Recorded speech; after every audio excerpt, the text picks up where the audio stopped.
Three two one ready start.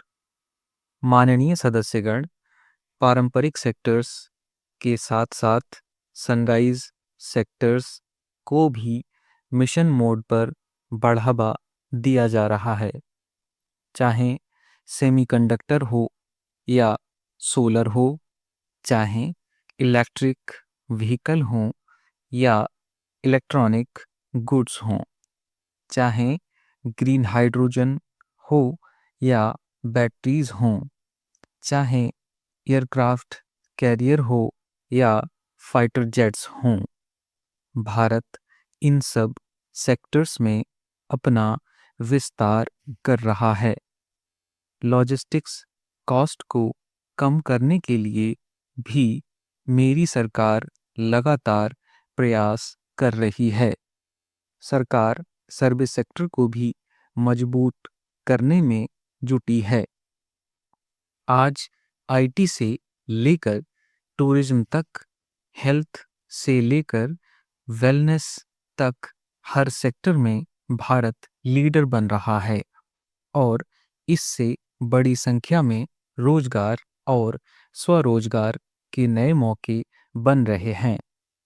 माननीय सदस्यगण, पिछले 10 वर्षों में मेरी सरकार द्वारा ग्रामीण अर्थव्यवस्था के हर पहलू पर बहुत जोर दिया जा रहा है।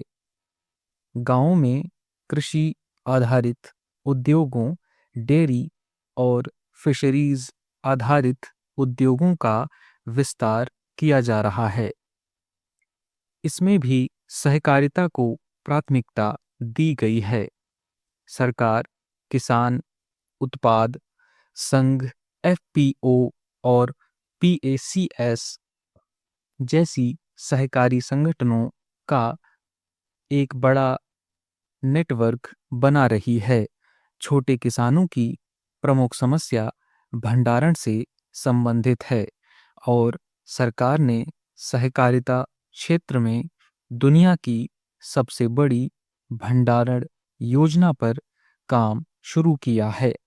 किसानों के छोटे खर्चों को पूरा करने के लिए पीएम किसान सम्मान निधि के तहत उन्हें 3,20,000 करोड़ रुपए से ज़्यादा की राशि दी गई है और सरकार के नए कार्यकाल में किसानों को 20,000 करोड़ रुपए से अधिक की राशि पहले ही हस्तांतरित की जा चुकी है।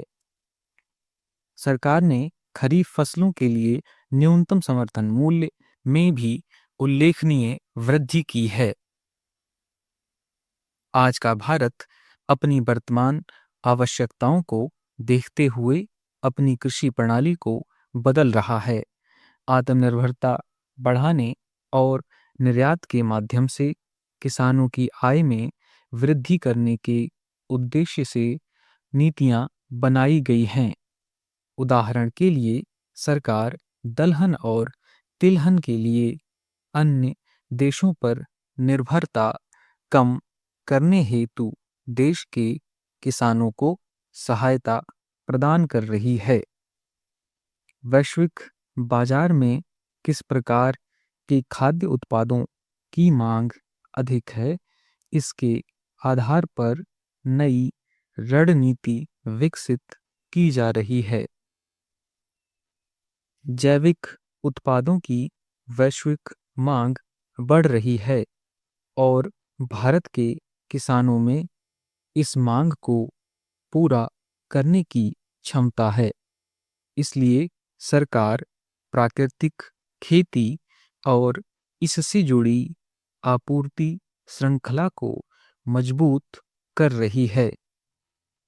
इन प्रयासों से किसानों का खेती पर होने वाला खर्च कम होगा और उनकी आय बढ़ेगी।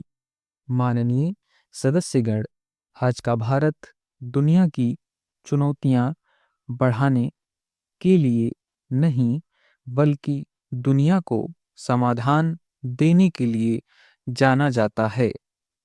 विश्व बंधु के तौर पर भारत ने अनेक वैश्विक समस्याओं के समाधान को लेकर पहल की है। जलवायु परिवर्तन से लेकर खाद्य सुरक्षा तक, पोषण से लेकर सस्टेनेबल एग्रीकल्चर तक हम अनेक समाधान दे रहे हैं। हमारे मोटे अनाज श्री अन्न की पहुंच सुपरफूड के तौर पर दुनिया के कोने कोने में हो, इसके लिए भी अभियान चलाया जा रहा है। भारत की पहल पर पूरी दुनिया ने वर्ष 2023 में इंटरनेशनल मिलेट्स ईयर मनाया है। आपने देखा है, हाल ही में पूरी दुनिया ने अंतर्राष्ट्रीय योग दिवस भी मनाया है। भारत की इस महान परंपरा की प्रतिष्ठा विश्व में लगातार बढ़ रही है। योग और आयुष को बढ़ावा देकर भारत एक स्वस्थ विश्व के निर्माण में मदद कर रहा है। मेरी सरकार ने रिन्यूएबल एनर्जी की क्षमता भी कई गुना बढ़ाई है। हम जलवायु से जुड़े लक्ष्यों को निर्धारित समय से पहले प्राप्त करके दिखा रहे हैं। नेट जीरो के लिए आज भारत के प्रयास कई दूसरे देशों को प्रेरित कर रहे हैं। इंटरनेशनल सोलर अलायंस जैसी पहल पर आज रिकॉर्ड संख्या में दुनिया के देश हमारे साथ जुड़े हैं।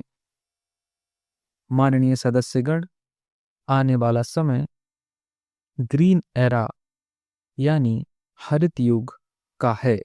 मेरी सरकार इसके लिए भी हर जरूरी कदम उठा रही है। हम हरित उद्योगों पर निवेश बढ़ा रहे हैं, जिससे ग्रीन जॉब्स भी बढ़ी हैं। ग्रीन एनर्जी हो या फिर ग्रीन मोबिलिटी, हर मोर्चे पर हम बड़े लक्ष्यों के साथ काम कर रहे हैं। मेरी सरकार अपने शहरों को दुनिया के बेहतरीन लिविंग स्पेस बनाने के लिए भी प्रतिबद्ध है। प्रदूषण से मुक्त, साफ सुथरे और सुविधा युक्त शहरों में रहना भारत के नागरिकों का हक है। विशेष रूप से छोटे शहरों और कस्बों में बीते 10 वर्षों में अभूतपूर्व निवेश किया गया है। भारत में आज दुनिया का तीसरा सबसे बड़ा डोमेस्टिक एविएशन मार्केट है। अप्रैल 2014 में भारत में सिर्फ 209 एयरलाइंस रूट्स थे। अप्रैल 2024 में इनकी संख्या बढ़कर 605 हो गई है। हवाई यात्रा में हो रहे इस विस्तार का सीधा लाभ टियर 2, टियर 3 शहरों को हो रहा है। 10 वर्षों में देश के 21 शहरों तक मेट्रो सुविधाएं पहुंची हैं। वंदे मेट्रो जैसी कई योजनाओं पर काम चल रहा है।